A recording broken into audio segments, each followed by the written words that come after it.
to our contest page to see how you could win a pair of tickets to see comedian Gabriel Fluffy Iglesias at the Treasure Island Event Center September 6th and 7th. That's KFAN.com. Keyword contest to enter today.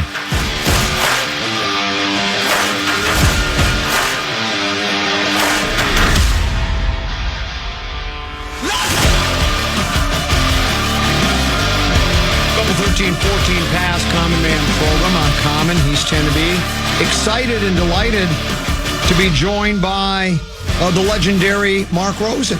Good afternoon. Good afternoon to you on a Thursday afternoon. Your final appearance of the week here on The Fan. And the news broke, I think, this morning. Legendary actor Gene Hackman and his wife, who I think was a very accomplished pianist. Is that correct? I believe so, yeah. Musician of some sort. Yeah, they were found dead today at their New Mexico home just outside of Santa Fe. The dog, they have a family dog, would die too. There's no sign of foul play. Either think one or two things, I guess, without speculating too much, either like some carbon monoxide poisoning, or maybe it was a murder-suicide, or just a double suicide. Double suicide. Not murder. Yeah. I mean, again, that's what I meant. I don't like to read too much into social media. Shocking. Here's a bulletin.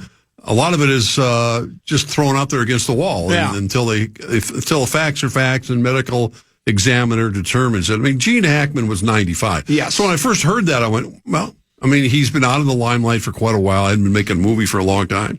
He's been living in Santa Fe, New Mexico, living a quiet life, and God bless him. I mean, he's accomplished more than almost any American actor that I can remember.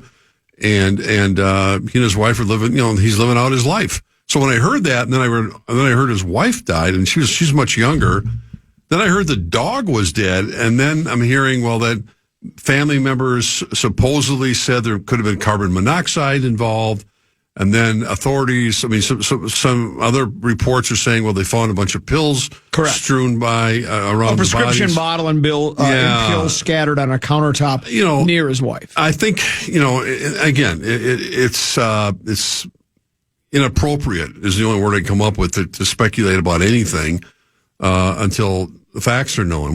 He's Gene Hackman, 95 years old, and I'm glad people, for the most part, are concentrating on his amazing accomplishments. I mean, I think I remember someone asked me, they have one of those quizzes like, what's your favorite food? What's your favorite this? What's your favorite? Is he your favorite actor? I put down Gene Hackman was my favorite actor. No way. Yeah, back in the day when I was filling out a poll because, then I started looking at movies and, comparing notes with people and there's so many good ones, so many different roles. He excelled in comedy and obviously drama.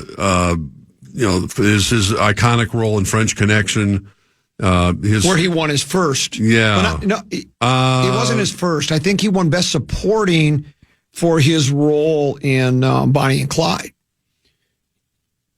I have to look at Bonnie and Clyde. He played Clyde Barrow's brother. Oh my gosh! And he won a Best Supporting Actor for that performance. But you go on and on. And then he won his first Best Actor performance for playing detective in French Connection. That was where he was first. Right. And then he won another. What was the other? Did he win one for Unforgiven? That was a Best Supporting Actor. I thought he won another Best Actor, too, but I don't know. Well, again, you go through the list, and to me, his one of his iconic roles, obviously, was in Hoosiers, and you wouldn't think of Gene Hackman being the coach of that mythical basketball team in Indiana. But, Crimson Tide, his he was in Poseidon Adventure, too. Yes, he was. As a kid, I loved that. That was one of those kind of cheesy adventure, not adventure, but what do they call them? Disaster movies, yeah. Where they had 1,000 different recognizable faces in the movie. The boat, the big ship capsizes in a tsunami. Shelley Winters. They're trapped inside. Ernest Borgnine. I think Robert Duvall might have been in it, too. There were all sorts of big names in it, But I think of, I mentioned his tete-a-tete with Denzel Washington taking over the command of that thinking they're on the verge of nuclear war and about to fire the missiles was amazing. But I mean, Royal Tenenbaums, Get Shorty, Superman. Obviously, he's done he did it all. So, I mean, and I'm sure with the Academy Awards on Sunday night, the producers right now are rushing to put together a well-deserved tribute to Gene Hackman, as it should be. And so, let the authorities take care of whatever they have to take care of. And it's crazy and inappropriate to speculate about what happened at this point. I think maybe it was just because I know did he not win a Best Supporting Actor in Bonnie and Clyde, or was that just a nomination? I don't know. I have to look up. I can certainly. Well, Lieutenant can Google it. Now I'm annoyed by it. Yeah, I know. I had read earlier he had 5 nominations, 2 wins total. Yeah, so that's then hard. I'm wrong. I'm sorry. I apologize. Yeah. I thought for sure he won. He was brilliant in that movie. Bonnie and Clyde was really good. There's so many great actors in there. Faye Dunaway, Warren Beatty. Warren Beatty. And, I stumbled across that last summer, just flipping through the series, and then even though I'd seen it before, I watched it because I just it was. His 2 Academy Awards were for Jimmy Popeye Doyle was the name, right? Popeye Doyle. Yep. Yeah, that was it. In the thriller French Connection, and Best Supporting Actor for his role in Clint Eastwood's Western film Unforgiven. One of the grittiest with Morgan Freeman. One of the grittiest. He was nominated for Bonnie and Clyde. Yeah. Nominated for Westerns ever. I Never Sang for My Father and for Mississippi Burning. It's another classic movie. Yeah. But he also did, like I said, comedy, and he had a small role in Young Frankenstein, and I mean, he did it all, and he had the respect of his contemporaries. I mean, he loved to work. Well, I also the art of the film. I also read about him. His contemporaries, he could, as an actor, he was as good as them, but he probably didn't earn the money that your Pacinos did, De Niro and those guys, because they were making more money than Hackman. But he worked constantly. Oh, yes. It seemed like he was always in a movie. Yeah, he was. And anytime, you watch now, even big names like De Niro has done it in particular, making some of these kind of schlocky movies. And you think to yourself, well, work is work. Yeah. I mean, if you want to get it, it's not, you're not making The Godfather. Okay. I mean, if you want to work, then so be it. Yeah. Who are any of us to criticize? Well, I also read where he, like a lot of actors, when you're really good at what you do and you're really popular, you get a lot of offers, and he turned down some roles that he goes, boy, I probably shouldn't have turned that one down. And some of them were just roles that were iconic, and that he's just like, he was offered a role in One Flew Over the Cuckoo's Nest, I read, and he decided not to do that. And there were 2 other literally legendary movies where he was offered a role and he said, "Nah, I think I'm going to pass on that." And then, like a lot of actors, he accepted roles in movies that ended up not doing very well. And you go, "Why did I waste 6 months doing that movie?" So it's interesting. Well, I even think doing the Superman bit. I mean, you think about that. Lex Luthor. Right. Correct. Gene Hackman. I mean, this guy is prolific, and that's the word that I associate with Gene Hackman. And there aren't many roles that I watched, the movies that he was in, that you'd go, he just kind of mailed that one in. Tenneby, your favorite actor? My favorite actor? Yeah, Rosen said at one time, and Gene Hackman, and that's he's as good as there's been, I think. I don't know if I put a whole lot of thought into my favorite actor. Mine's Barney Rubble. I thought you were going to say Bob Denver. No. Barney Rubble. Well, hell of an actor. Barney Rubble. We talked about that just last week. That was a line from a movie, and I didn't know the movie, and a bunch of people corrected me. That's funny. Yeah, that's one of my favorite. I don't know why I get like those silly lines like that. But and so again, that's that's and he also, I could be mixing up my obituaries. Did he also have some major heart problems and had to have like surgery and stuff? So I was like, and that was a number of years ago. So that was like when he was in his early 80s or something, I think. And then he still got to 95. Right. With all the issues that he has. So he had a lot of. Yeah, he said in 1990 he underwent an angioplasty, which is pretty normal procedure. Then he got struck by a pickup truck in 2012 when he was cycling in Florida. And then there's nothing more than bumps and bruises. But, it's a weird circumstances. I mean, you think, Gene Hackman passed away. Okay, well, he was 95. I kind of get it. This text message is, I can confirm that Rosen had his eye on Gene Hackman since his first film role in Lilith in 1964. Go ahead and say it. What am I supposed to say? Like you always say when a snarky text message comes in. Larry Mondello Yes, guy. yeah. Larry Mandela guy. You've had your eye on Gene Hackman since his first film role in Lilith. You said, I like that guy. Larry Mondello guy should be spending more time on freshening up his comedy routine. Speaking of that. Oh, is there something coming up? Yeah, there is something coming up. It's going to be Larry Mondello guy, the Common Man, and Meat Sauce tomorrow night, Forgotten Star Brewing. Doors at 7, show at 8. Your ticket gets you your first beer for free. We'd be excited and delighted to see you there. You can buy tickets at ForgottenStarBrewing.com or win a pair right now. We're going to give away a pair of tickets to the 11th caller at 1-800-320-5326. 1-800-320-5326. The winner gets a pair of tickets to go see Flop, Sweat, and Tears tomorrow night at Forgotten Star. Back with more after this here on The Fan.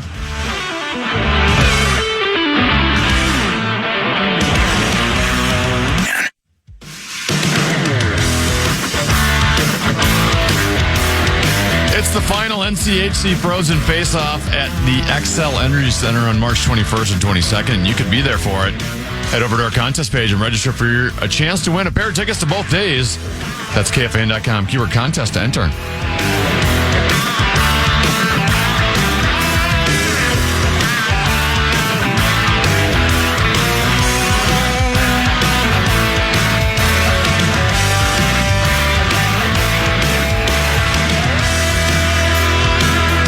Double 13-14 past. I'm Common. He is Tenneby, the legendary Mark Rosen is here as well. We just talked about Gene Hackman. Tonight, we have $4 on the line. Oh, boy. It's a big bet. Yeah, late night. It's the L.A. Lakers with LeBron and Doncic against the Minnesota Timberwolves with a whole cast of characters. Again, DiVincenzo and Randall, are they? Well, I heard Chris Finch on with PA today, and it sounds like Dante is going to play. Okay. They always list him as questionable, but I mean, they're going to certainly watch his minutes. He hasn't played, and getting back, as Finch said, getting back in the flow of practice is practice, as Allen Iverson said. We're talking about practice. Randall is not playing. And neither is Gobert. So I think they're both back. I remember that we're hearing that Randall was supposed to be ready at some point during this road trip. I don't know if he had a setback. I didn't get that sense, but he's not playing tonight. It'd be great to have Dante back tonight, just to add a little more shooting from the wing position and a little more depth. But yeah, I mean, I'd be anxious to see how the Lakers. It was a really emotional game for him the other night against with Doncic against Dallas, and the big build up, and LeBron poured a lot of energy into that game, and obviously Doncic did, and the Lakers look pretty good. They look good. Yeah. So the Wolves are feeling no pain right now after their amazing comeback against OKC, and it's a big game for them tonight, trying to just keep their head above that, trying to get back in that one of those top 6 spots, as the clock continues to tick down to the end of the regular season. So, otherwise, they're relatively healthy. And Edwards is good to go. I mean, he had that little hip issue the other night, but it should be a pretty entertaining game, I think, overall. Well, they're every game is important at this time of year. They're all important, but I would say, and I know there are some people that. There's a camp that says, if you can go, you go. You play, no matter what. And I'm for me, I have a little nuance on that. For instance, like, let's say Randall could play, but you're like, well, we've been doing pretty well with him not there. The young kids have been getting better. Let's just play them, and let's make sure, because more than likely the Wolves are going to make the playoffs. There's always a possibility they won't. We thought the Twins were going to last year, and they didn't. But let's just, for argument's sake, say they're going to make it. Play-in game. So you make postseason play. And then, do you use Randall right now? You're doing okay without him. And he's not 100%. He's 85. Where you wait till he is 100%, then you don't have any worries. So that's the way I play. I mean, every situation's different, but I don't necessarily play guys just like, well, I mean, if it was like, in other words, well, if it was a playoff game, 7th and deciding game, he could play. Well, that's different than we're still in the regular season. We Right. got guys that are playing well. It's not like he's going to make. I don't think he's the difference between winning and losing tonight. Is what I'm trying to say. So I would agree. I agree. would continue until he's 100% ready to go. I don't play him. Yeah, and you could always, maybe he did tweak it in That could be practice. too. It's possible, but you want to make sure, and you can certainly wait even 2 weeks if you have to, given their schedule after this weekend and what they're facing at home, with a lot of home games coming up, to come down the stretch run, and obviously get everybody ready. And it's like I said, and I heard Finch talk about it a little bit today, but it's going to be up to him to make sure that you don't waste. Whether it's Jaden Clark, Terrence Shannon, Dillingham to a certain extent. Dilly, we call him. Dilly, as we call him, to make sure those guys don't get rusty on the bench. I mean, Right. for sure, Jaden Clark's going to play a lot. I mean, he'll probably start tonight defensively. I can't imagine he wouldn't. Well, Dante's not going to start. I think he'd come off the bench when he does play for a little while. So they have some buttons to push, and he's got to do the right things and make sure those guys continue to stay in the flow of the game. Let me ask you a question. There were two pretty blockbuster trades in the West, with Butler going to Golden State and Doncic going to the Lakers. Of those two teams, which one do you think has a greater chance to make a run? Would you say Lakers or would you say Golden State? It's a really good question. Thank you. I'd probably say the Lakers, because Doncic can be the most dominant player in the game, and with LeBron Offensively. and with LeBron kind of getting a fountain of youth now with Doncic's presence, the Lakers have got a formidable team. I think Golden State, still you got Jimmy Buckets has added a lot, and with Curry, you're still. I just don't. Draymond still plays this. Yeah. Draymond still plays defense as good as anybody in the league. He's awfully good. And when he keeps his temper under control. Correct. But I just think the Lakers have a little bit more going for them. They're missing Anthony Davis. Certainly, they don't have anybody in the middle. That's why. I think Gobert will be missed tonight because the Lakers have no one that they could defend a Rudy Gobert tonight in the paint as far as rebounding goes. Not necessarily putting up a lot of points. But I'd probably have to go with L.A. because of Doncic. I mean, that's why they made the trade. I mean, he's that good, and he's better at his position than Jimmy Butler is at his. So, that's, you can ask me that question. I think that's the biggest thing. And they still got LeBron, and they got Reeves, and they got they got a decent supporting cast. I don't see them making a run to the Western Conference Finals, but I do see them having a big impact. It's certainly going to be they're going to be the team. Whomever the Lakers play in the postseason, it's going to be like the Yankees or the Dodgers. Whenever they're playing, they're going to be on national television. So you believe the Lakers? You would, if you were going to select one of the two, Yes. you would say the Lakers have a better chance to make a impact than Golden State. 10-8. Okay, here we go. What's this now? I say Golden State finishes with. Can we say this? Aren't their records almost identical right now? No, I thought the Lakers were up a little higher. But not, Lakers- not much. Game or two, or Well, but at the more time, than that. Lakers at the time were like 6 seed, and the Warriors were like at the 11 seed Yeah. at the time. where are we right now? I got to look it up. Go ahead and look it up. Lakers are 35 and 21. They're the 5th seed. Warriors are moving up. They're 31 and 27. They're the 8th seed. Yeah, they're not far behind. Well, 5 games in the NBA at this stage is pretty That's far behind. a lot to make up.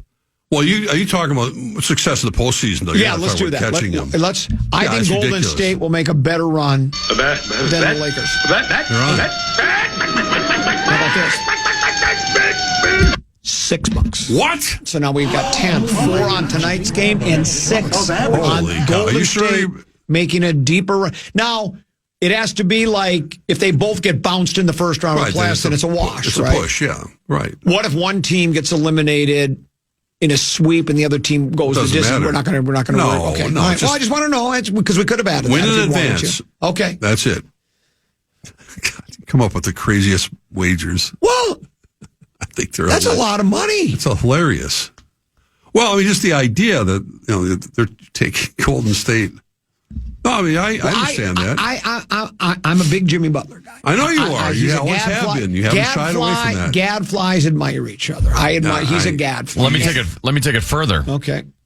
Golden State or Minnesota, Mark Rosen. It's your rules. Absolutely. I thought Tennessee was going to make a bet. And when you're betting with Tennessee, the money's a little. Pockets are going a little deeper now. A little deeper now. I get scared just hearing the kind of money you guys bet. Yeah, I'm not going to bet on the NBA. Yeah. All right. Well, if you change your mind, you got plenty of time. But all of a sudden, Golden State saying this to the Timberwolves in the standings. Objects in your mirror may be closer than they appear. It does seem, and I know talk is cheap. Right. But in Golden State, Draymond, Curry, he just seems to be more excited again. They basically thought they were done. They knew they needed to add somebody. They were thinking it was over. They only play for. Then they got. And now, whether did they want Durantula? Was that who they really wanted originally? Durantula said for whatever, and I didn't see it. Maybe publicly Durantula said why he was, because isn't that what was Durantula said? I'm not interested in going to Golden State. That's what I thought the word was. So then they went with Butler, and I just like, you know, I know all the baggage Butler has, and I know the people that are down on him. Yeah, you understand it. But I also understand that kind of impact he can have. Because he's another guy, even at his age, he's a shutdown defender too. They got two shutdown defenders that when those guys put their minds to it, now are they both too old to be able to do it series after series after series? Because it gets pretty intense in the playoffs. It's getting greasy, as they say. Yeah, but I like the look of this Golden State club. I really truly do. Let's pause. Come back. One more segment to go. It's Common Man program with Common Tennessee and Mark Rosen here on the Fan.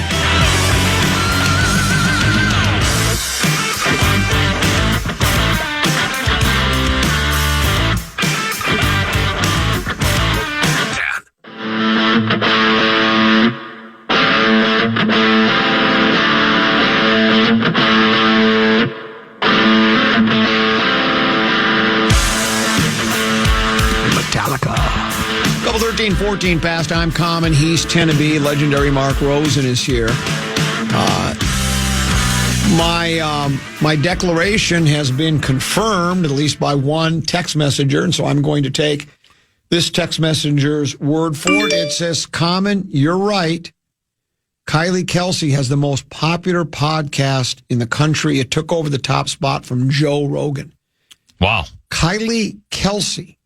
And she's not with... See, I don't pay close enough attention. Right. Tennessee tells me the Kelsey brothers have a podcast. I thought it was the retired Kelsey and his wife Kylie who had the podcast, but she's got her own. And I don't know if she's wasn't even aware of that. It's the most popular podcast in the country. I don't even know what they talk about. Yeah. Can you Google it? Do they have like if you Google a TV show and so show description, Gilligan's Island, 7 castaways on an island try to escape. They tell you what it is.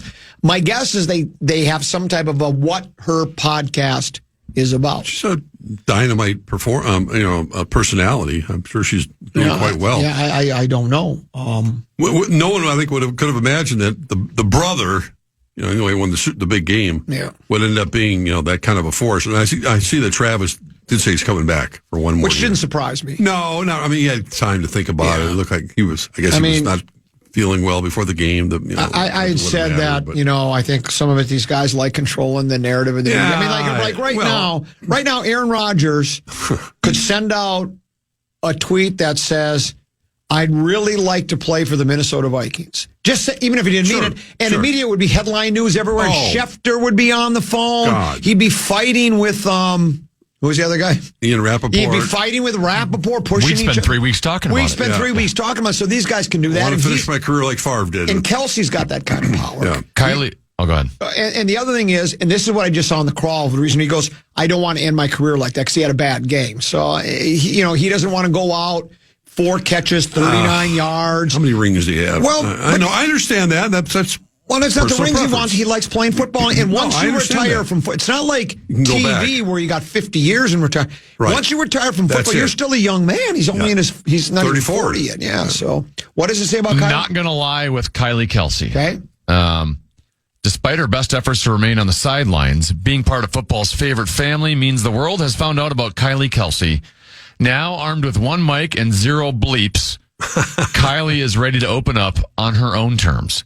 Join Kylie each week on Not Gonna Lie as she shares her personal story beyond being just a football wife, setting the record straight on gossip and speaking her truths on topics like modern parenting, social media trends, women in sports, and more. Plus, each episode features Kylie sitting down for revealing conversations with special guests across pop culture, sports, and entertainment. She's well thought out. I'm sure she's damn good at it. Yeah. But, to each his own. Well, I'd rather watch Rockford Files or... Well, you know what I watched last night? No. BBC America. I heard you talking about it. I love those stories. Here's what I don't understand. I don't know. The camera, my wife and I coaxed my wife into watching it. Mm-hmm. Poor Helen. The camera work that they do on these things,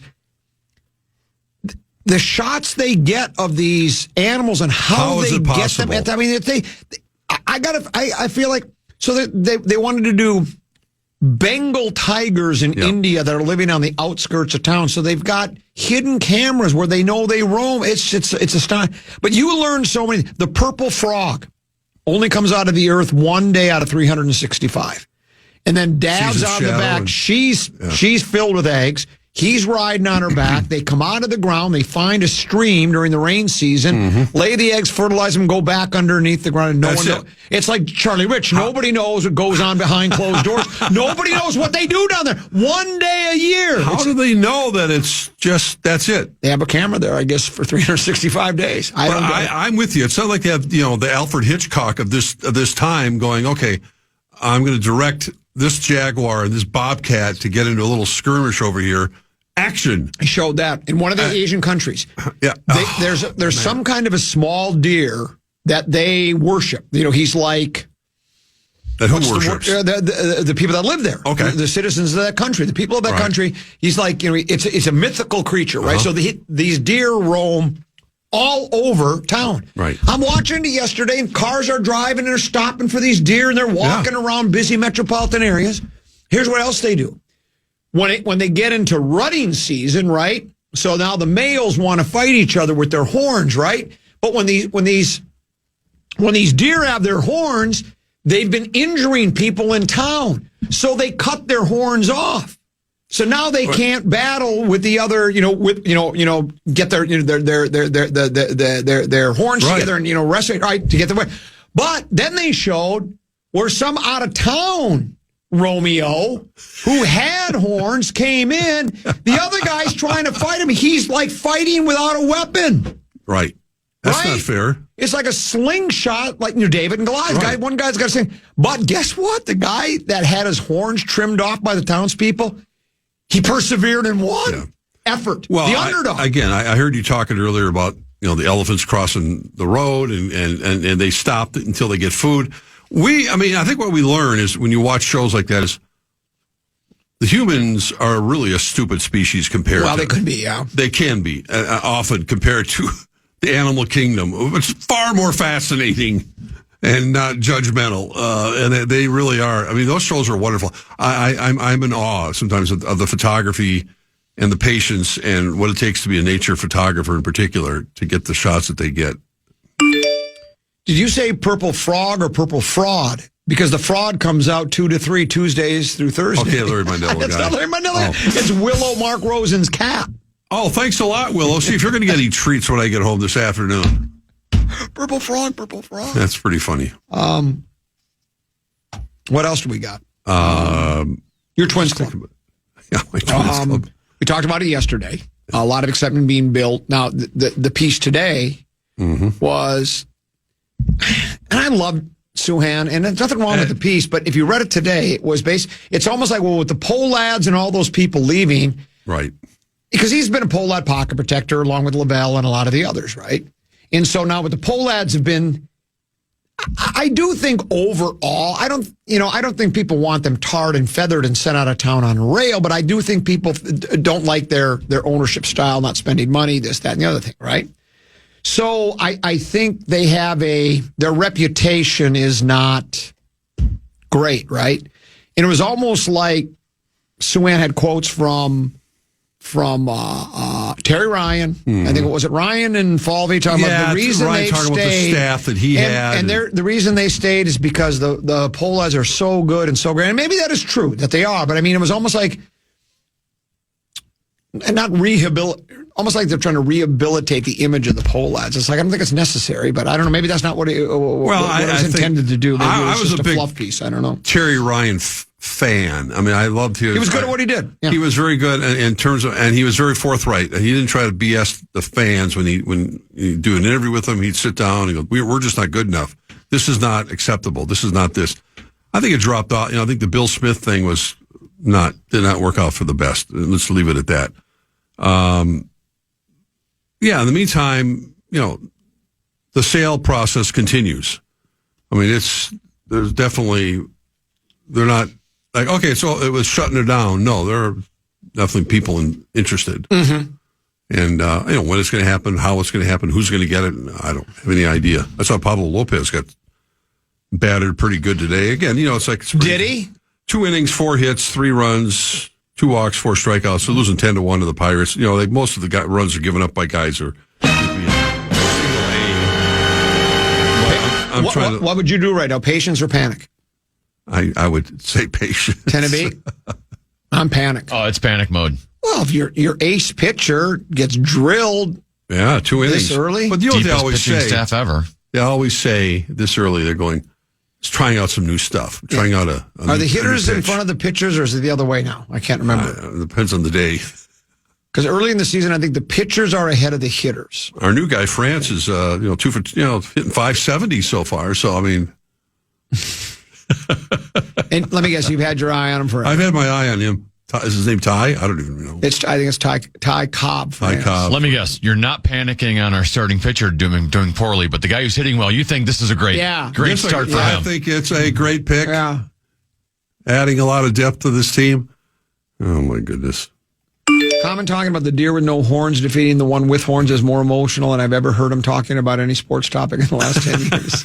It's true. It is true. And I felt bad for the deer that didn't have any horns. They'd lopped them off because it was dangerous to the townspeople. Right. Then they showed the flying squirrel. That's what it said about. That's what it said about Rocky. Flying squirrel. Like, he lives in a schoolroom in the wall. They show a picture of him. The kids are saying at night, because he's in the middle of a metro. He's like in Taipei. So in order to get food, he's got to go like.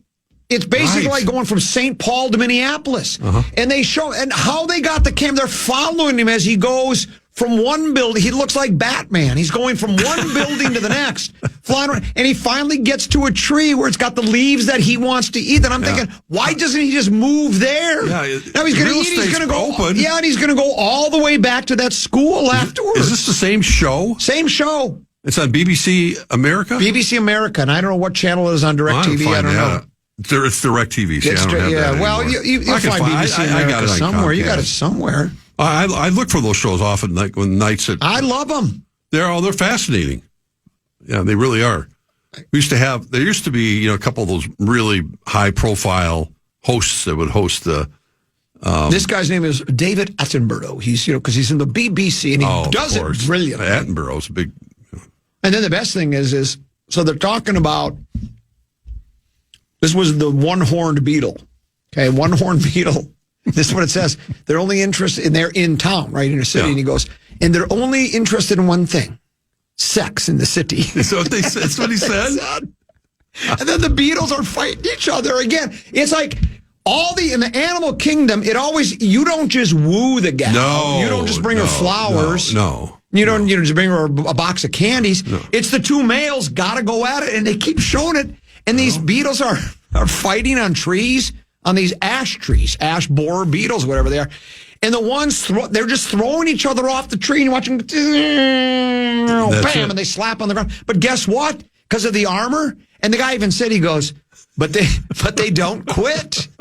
And he crawls back up the tree. Then they said, the best thing, so then some of these beetles, their horn is a little shorter. They can't fight as hard, right? Yeah. So what they do, this is the best thing, he goes, so what they do is They let 2 other beetles get into hand-to-hand combat, and then he sneaks around the other side and steals off with the gal. So they're busy fighting for her. And there's a lesson there. Yeah, well, while they're fighting for her, I guess I'll sneak around them.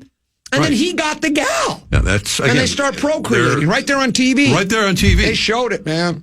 Your retention for the show like this is remarkable compared to most subjects.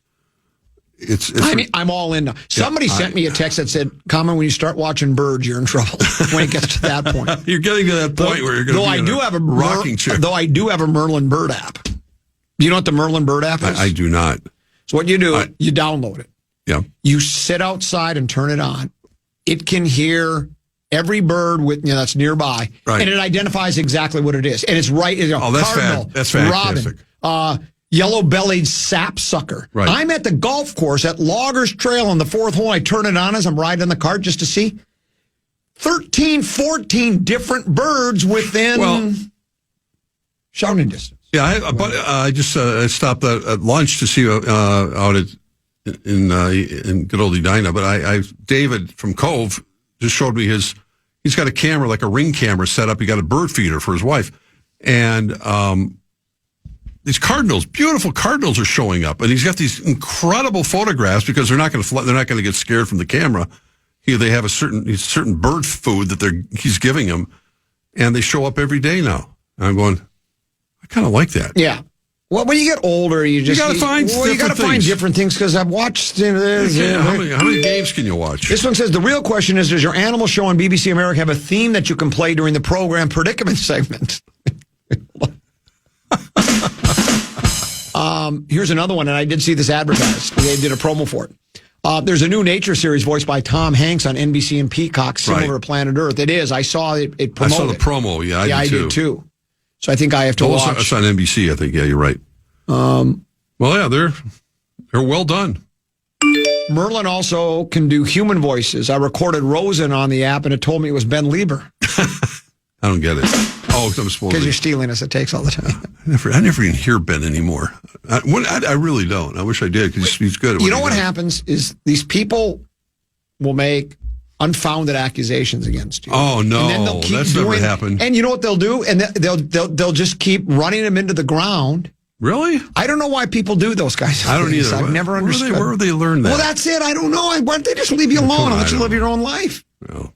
When they stop talking about you, you know you're in trouble. Okay, now listen. This is what I knew. I know this happens. This is everybody's listening to your every word. Comment. I'm listening to the Grum.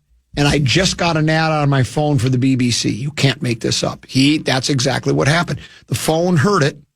Boom, wow. Well, you know that phone does do that, right? Oh, absolutely. The phone knows. And people have told me, oh, no, you Googled something or did something or another. I told the one that's the most, there was the longest time, I get on kicks with certain things. And you know those drumstick ice cream cones? Oh, of course. Okay. So I say to my wife, we're sitting on the couch, I go, did you get any more drumstick ice cream cones when you were at the store? She said, no, I didn't. I didn't know you were out. I'll get some next time. Mm-hmm. God is my witness. Within 20 minutes, I'm scrolling through my phone and drumstick ads come up. Now, you're going to tell me that's a coincidence. No, it's not. It just happened to... No, it's not. Your phone listens to you. It's scary. I mean, it really is Orwellian, that the world that we kind of grew up in, thinking that I would never think we'd see the day that something like that could happen. Well, you didn't have a cell phone like that. But, yeah, of course they are. Have you read 1984 by George Orwell? I read it 40 years ago. I haven't read it since. But, well, I've got 4 years of college eligibility and 2 of high school, so I didn't read it when I was in school. The only book I ever really read cover to cover a couple of times is Fear and Loathing in Las Vegas. Oh, yeah. and Curious George was another one of my favorite books. George? I love Curious George. That's an interesting twist. I love Curious George. So anyway, I did read George Orwell, 1984, a couple of years ago. And, you did? Okay. It's haunting. It's well done, and you read it and you're going, no way. How did he know this? Yeah. Because it's not exactly, but many of the predictions he has in there on how the Orwellian world would be, you just go, well, this is well, that's why I admire Rod Serling so much when I watched, all the Twilight Zone episodes, and his daughter, Anne, spends time on X recanting a lot of stuff that her dad did and quotes from him, and I'm going, man, was he ahead of his time. And all that is so meaningful today as much as ever. He was way ahead of the curve, as they say. Brilliant, man. Yeah, it's they'll do it on Sci-Fi Channel. Yeah. Every New Year's Eve. New Year's Eve, yeah, they run the marathon. They'll run like every one. And Deuce and I recorded all of them. I watched all of them. And Deuce and I, that's a good bonding thing for Deuce, and we just love watching. Well, it's cool that his generation gets a chance to watch, those black and white. And think of all the famous actors that were in there. Burgess Meredith did one of the greatest episodes of all time. He was the guy that all he wanted to do was read books. Oh, it's so sad. And then all of a sudden the world has some like catastrophic nuclear war. He's the only one to survive. Everything's in ruin. He's at the library and he goes, finally, I can just peace and quiet and read my own books. His glasses fall off his face and shattered. He can't read his books. Steps on him or whatever. Yeah. Well, then Telly Savalas in The Doll. Oh, that was a haunting one. Oh. Agnes Moorehead. Well, the doll kills him. Yeah. The doll's on the stairs. Oh, Robert Redford had one of his early appearances in there. You can go on and on and on with the number. William Shatner in the one on the plane. On the plane. Yeah. Well, here's what I'll tell you, too. Anytime I travel with Deuce, I got the window seat. We'll be sitting there in the plane, I look at him and I'm going... I'm pointing at the wing because he loves that episode too. He loves that. Yeah, if he was 8, I don't know if he'd love it. He thinks we just get a kick out of that. That's funny. And then of course the best part of it, they say it's crazy. Then of course the last scene is the camera's up above the plane and you can see where the monster had been pulling. The engine's all torn apart. He'd been ripping it up like a tin can at the top of the on the top of the plane. So he wasn't crazy. Yeah, you just said he was. Yeah, Shatner's still with us, thankfully. The one. God, there's just so many of them. The ventriloquist. The dummy. Cliff Robertson. And the ventriloquist ends up turning into the dummy, and the dummy's... Because the dummy's driving... And Sergeant Carter is the guy, his agent.